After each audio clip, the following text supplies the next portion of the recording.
सरकारों का भी उस समय रोल रहा होगा। आर्मी तो ठीक है, मूव करा दी जाए तो लास्ट विकल्प था। क्या राज्य सरकारों ने कोई कदम उस समय उठाया होता तो ये बच सकता था? अब मेरे को पूछ रहे हैं? जी जी, मैं आपसे पूछ रहा हूँ। देखो, सरकार ने अगर आर्मी की रिक्विजिशन करनी है, जो प्रोसीजर है, तो ऑटोमेटिकली सेंट्रल गवर्नमेंट को इन्वॉल्व होना था। अब ना स्टेट गवर्नमेंट ने रिक्विजिशन करी, ना सेंट्रल गवर्नमेंट ने अपने आप डिसीजन लिया कि आर्मी को अंदर आना चाहिए। अगर ये डिसीजन उन्होंने खुद लिया होता तो ऑटोमेटिकली हो जाना था। उसके बिना भी जहां तक हो सके पुलिस के ऊपर आर्मी दबाव लगा रही थी एक्ट करने के लिए, क्योंकि आर्मी को तो कहीं इन्वॉल्वमेंट था नहीं। अब अगर पुलिस के दबाव के बाद भी ये हो रहा था, और याद रखें कि उस समय पुलिस की चाहे कैपेबिलिटीज कम थी, पर ये नहीं कि जीरो थी।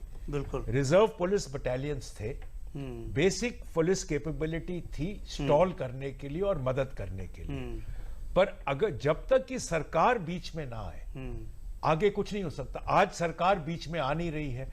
आपको सिंपल बता दूं कि मिलिटेंसी के दौरान जब महबूबा मुफ्ती पार में आई, उन्होंने शोपिया जो उनका डिस्ट्रिक्ट है जहां से वो खड़ी होती है इलेक्शंस के लिए, उन्होंने वहां पे आर्मी की स्ट्रेंथ कम करवाई।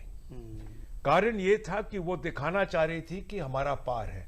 कुछ महीनों के अंदर जहां पे उधर इतनी मिलिटेंसी बढ़ गई कि वापस आना पड़ा। तो अभी उनका कंट्रोल पॉलिटिशियंस के ऊपर अभी ये छोड़ा नहीं है।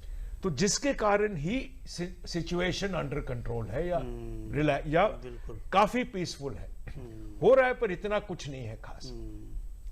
तो ये जो सिनेरियो जो क्रिएट हुआ था, ये उस समय रुक जाता अगर सेंट्रल और स्टेट दोनों जगह जहां पे कमजोर सरकार थी, अगर वो डिसीजन ले। एक जगह तो सरकार कमजोर थी मान लेते हैं, लेकिन दूसरी जगह तो मजबूत सरकार चाहती थी कि पलायन हो, उसकी नीतिगत निर्णय था।